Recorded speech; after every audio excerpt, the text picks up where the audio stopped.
Hola, buenas noches. Mi nombre es Lizeth Placeres. Soy especialista de Thyssen en lenguaje y comunicación.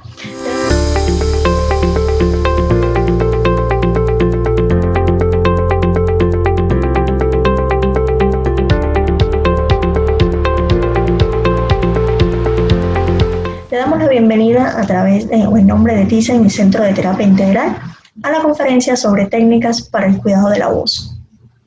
En la noche de hoy, lo que queremos es aportarle los conocimientos, primero que conozcamos qué es voz y por qué se producen las alteraciones donde nuestra voz se llega a tornar cada vez más ronca o más débil. Primero hay que delimitar o conocer qué cosa es voz o qué consideramos nosotros por el término de voz. La voz se produce gracias a varios órganos que entran para poder formar este instrumento o este sonido. La voz es un sonido que emitimos nosotros gracias primero al sistema respiratorio, luego al sistema de fonación, que por fonación vamos a entender toda la parte de la laringe donde se encuentran las cuerdas vocales. Las cuerdas vocales producen vibraciones continuas, que es lo que produce el sonido. Pero si nosotros no respiramos correctamente o no tomamos la suficiente cantidad de aire en el momento del habla, pues puede producirse primero fonastenia, que es la pérdida parcial de la voz o fatiga vocal, como también la podemos encontrar en distintas bibliografías. También vemos que dentro del aparato fonador interviene la tráquea, los bronquios y los pulmones. Todo esto entra también en la parte cuando producimos el sonido. Es decir, que no se produce un sonido solamente por las vibraciones de las cuerdas vocales. Otros órganos importantes que entran son los órganos articulatorios. Cuando hablamos de los órganos articulatorios, son los más visibles que tenemos. Primero es la boca como estructura. Luego están los labios, lengua, que es el principal, y los dientes, así como la mandíbula, el paladar y la úvula. Todas estas estructuras anatómicas a nivel articulatorio entran dentro de la producción de la voz. De ahí que el sonido pueda ser o con una tonalidad alta o con una tonalidad baja. En las personas que padecen o han sufrido tanto accidentes cerebrovasculares, infartos, pérdidas de memoria, que tienen Alzheimer, Parkinson, pues por tanto su voz se va a tornar con un tono más grave y en algunos momentos llegan a tensar toda la parte del cuello hacia arriba. Otros trastornos como la tartamudez, la disartria, que es producida por una parálisis cerebral, tanto en niños como en adultos, se pierde tonalidad de voz. ¿Cuál es el objetivo que tenemos nosotros con esta conferencia? Primero, platicar qué sucede cuando hay una pérdida de voz o las enfermedades más comunes, que es la disfonía y la afonía. La disfonía es una pérdida parcial de voz, pero puede ocurrir de dos maneras. Puede ser una disfonía funcional o una disfonía orgánica. ¿Qué sucede o cuál es la más común en el caso del docente o el personal que trabaja como instrumento, usa la voz? Es la disfonía funcional. Las orgánicas son producidas cuando hay pólipos, cuando hay quistes, cuando hay nódulos, que a veces hay que llegar hasta el cáncer laríngeo. Cuando ocurre cáncer laríngeo es que se esparte o se quita toda la parte de la laringe y por eso la persona ya no va a producir un sonido fluido, sino que va a ser a través del uso de la tráquea cuando se pone el micrófono. Por lo tanto, hay que prevenir llegar a una disfonía orgánica. ¿Qué ocurre cuando padecemos, mayormente los docentes, vuelvo y repito, o el personal que usa la voz como su instrumento de trabajo diariamente? Ocurren disfonías funcionales, pero puede que ocurran disfonías funcionales dentro de un periodo muy corto. Esto lleva a que pueda aparecer, entonces, ya no disfonías funcionales, sino orgánicas. Otro caso son las afonías, que son pérdidas totales de la voz, que ni siquiera nos sentimos la voz ronca, es que no podemos articular palabras, no tenemos ningún tipo de fluidez verbal. En este caso también hay que hacer ejercicios y rehabilitación que vamos a ver a continuación.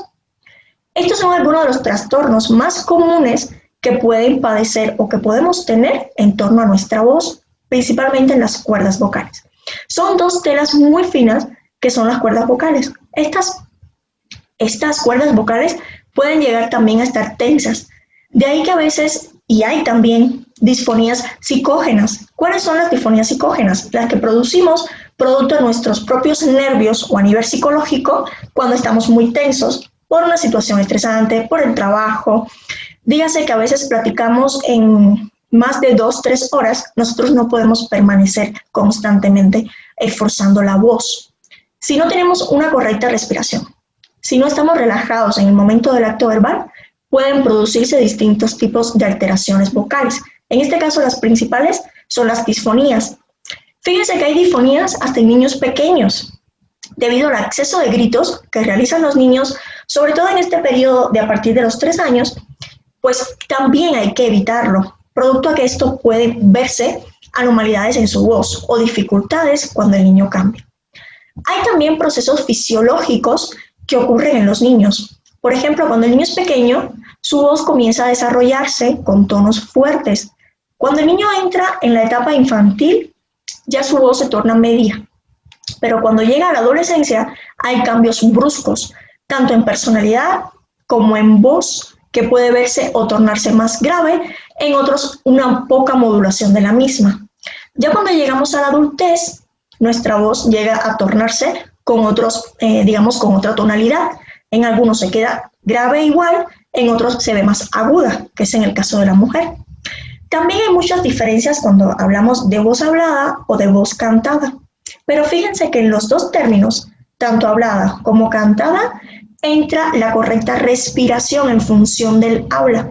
A veces no le damos la correcta importancia que tiene la respiración y les quiero decir que es el principal instrumento para que nuestra voz sea fluida y sobre todo para que el docente o el especialista que trabaja con la voz no tenga que forzarla.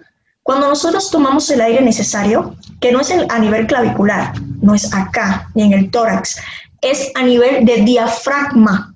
En el diafragma es el que nosotros tenemos que aumentar para hacer mayor capacidad respiratoria. A mayor capacidad respiratoria vamos a tener mejor fluidez y mayor tonalidad de voz sin llegar al grito.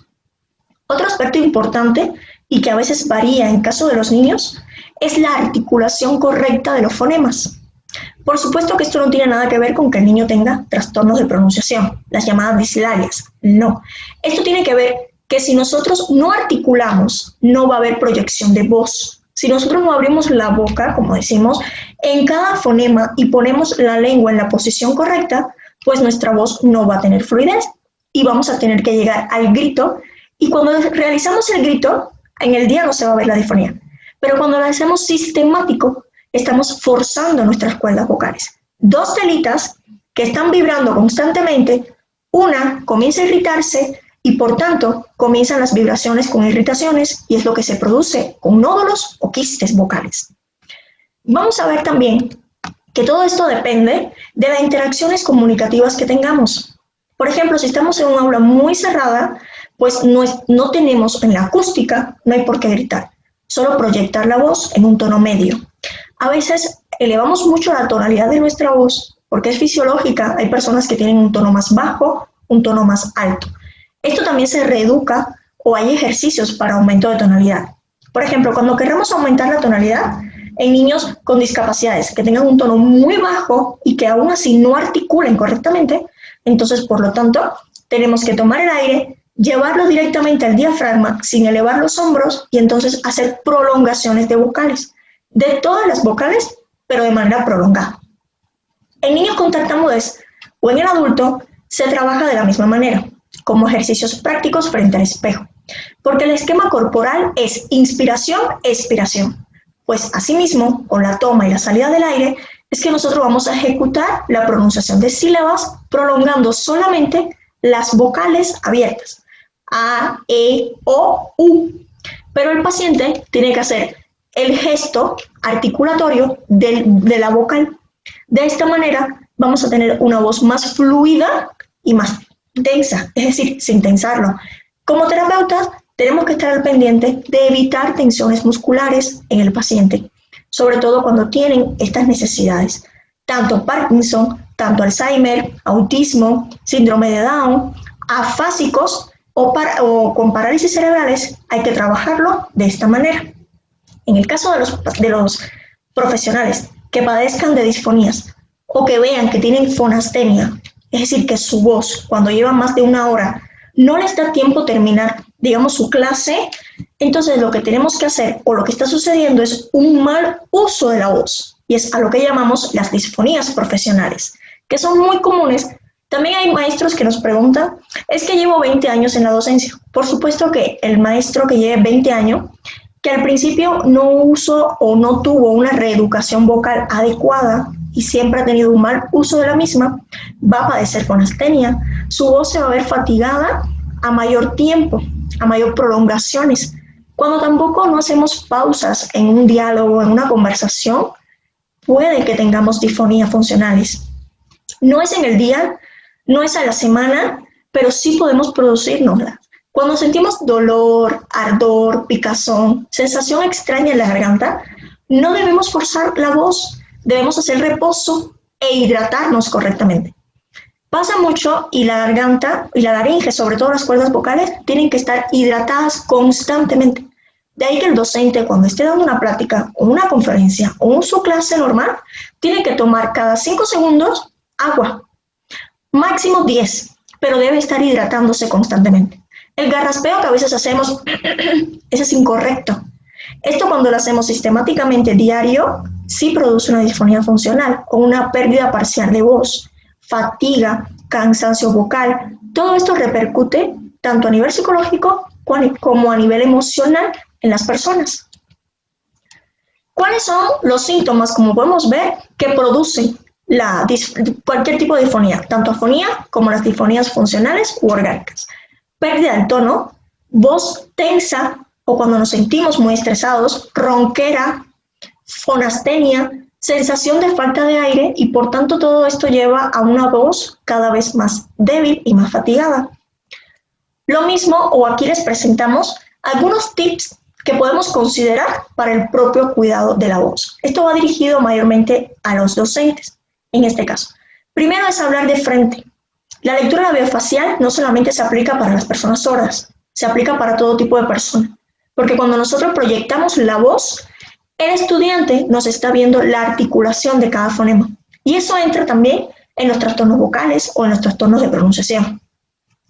Utilizar o evitar la tiza, porque ese polvito se nos mete por la nariz y lo estamos inspirando directamente al pulmón o directamente y por tanto ya no va a ser lo mismo y podemos prolongarlo a una disfonía. Primero, tener otras variantes cuando estamos dando clases de mucho tiempo. Ayudarnos con grabaciones de canciones y que nos podamos apoyar en imágenes. Así también como mantener lo más que podamos evitar los ambientes ruidosos para que nuestra voz sea más fluida. Otro de los tips es no usar la voz cuchicheada o en susurro. Aunque ustedes no lo crean, forzamos las cuerdas vocales. Prueben en casa cuchichear muy seguido para que vean que el esfuerzo se realiza en la laringe y ahí están las cuerdas vocales. Mantener un nivel de volumen bajo cuando estamos cerca o expuestos a estímulos auditivos o sonoros externos. Evitar hablar muy agudo, pero muy grave también. Calentar la voz siempre antes de iniciar una conferencia o antes de iniciar una conversación. No utilizar la voz hasta llegar a agotarla totalmente. Vuelvo y repito, cuando sentamos que ya estamos fatigados, debemos evitarla. No podemos seguir prolongando o abusando de nuestra voz. ¿Cuáles van a ser algunas de las recomendaciones que queremos dejarle? Primero, como vimos en los tips, no hablar en ambientes ruidosos. Cuando esto sucede, tanto docentes como personas que padecen algún tipo de necesidades, tanto anatómicas como fisiológicas, evitar estos ambientes ruidosos. El humo del tabaco y del cigarro irrita la cuerda vocal, por lo tanto se pueden producir inflamaciones internas en las mismas. No es que por un cigarro les vaya a pasar, es cuando lo hacemos de manera prolongada y utilizamos la voz como instrumento de trabajo. De ahí que debamos evitar el uso excesivo del tabaco. No cuchichear ni hablar gritando, puesto que esto hace un esfuerzo innecesario en las cuerdas vocales. y evitar, por supuesto, todas las situaciones de estrés que demandemos. Si vamos a usar la voz en una conferencia y el día anterior estuvimos propensos a una situación estresante, nuestra voz va a estar bien tensa y, pues, por supuesto, en algún momento no va a tener la fluidez verbal que necesitamos. No hablar en exceso si no es necesario. Todo, digamos, hablarlo claro y preciso en ese momento.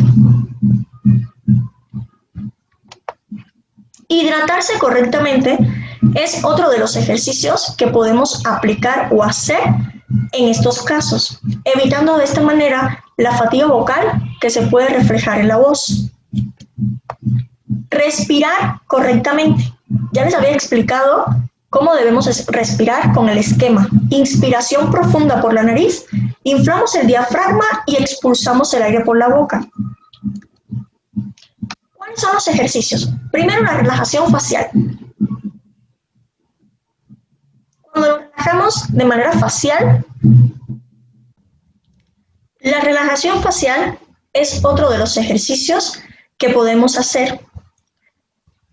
¿Qué entendemos o qué hacemos primeramente cuando estiramos? Fíjense que como las cuerdas vocales también es un músculo, también entra cuando relajamos nuestro cuerpo corporal o de manera general.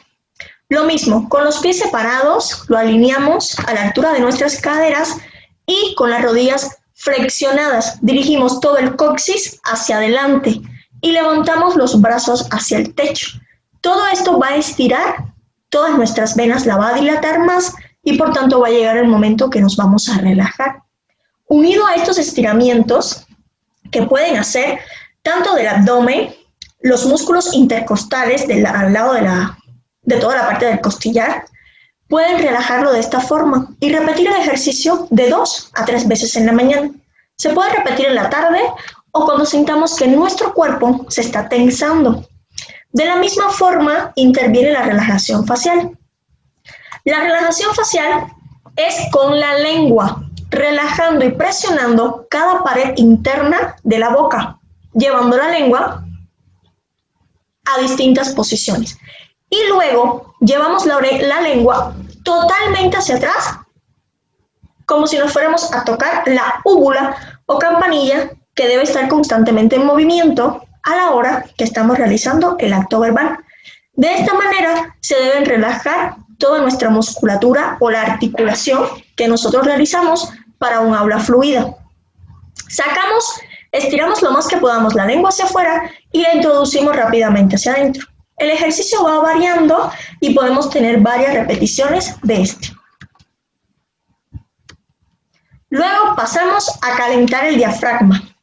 Calentamos el diafragma unido con la respiración.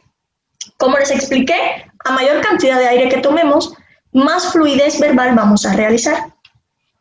Esto es muy sencillo, ponemos las manos, los brazos al lado del cuerpo y tomamos el aire, puede ser parado, acostado o sentado, en la posición que más cómodos se sientan ustedes.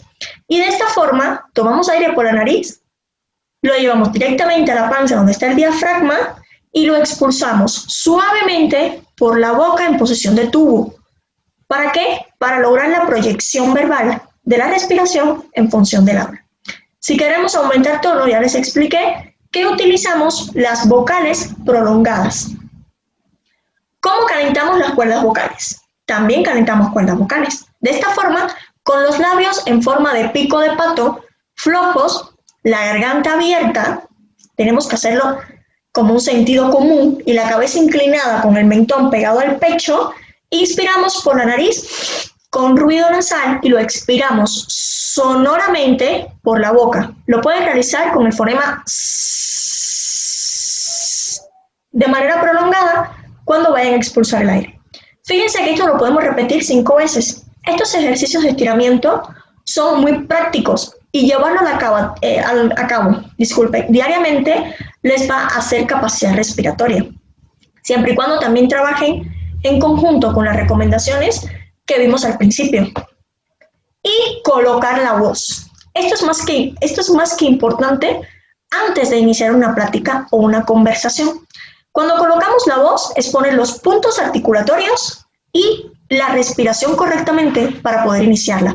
De ahí que los textos, párrafos o una conversación que dure más de 30 minutos tenga pausas, porque necesitamos parar, tomamos aire y continuamos la conversación, o la conferencia o la clase. Manteniendo estos ejercicios en posición y realizando las recomendaciones adecuadas, su voz va a estar descansada, no van a tener fatiga y van a poder seguir realizando sus actividades diariamente.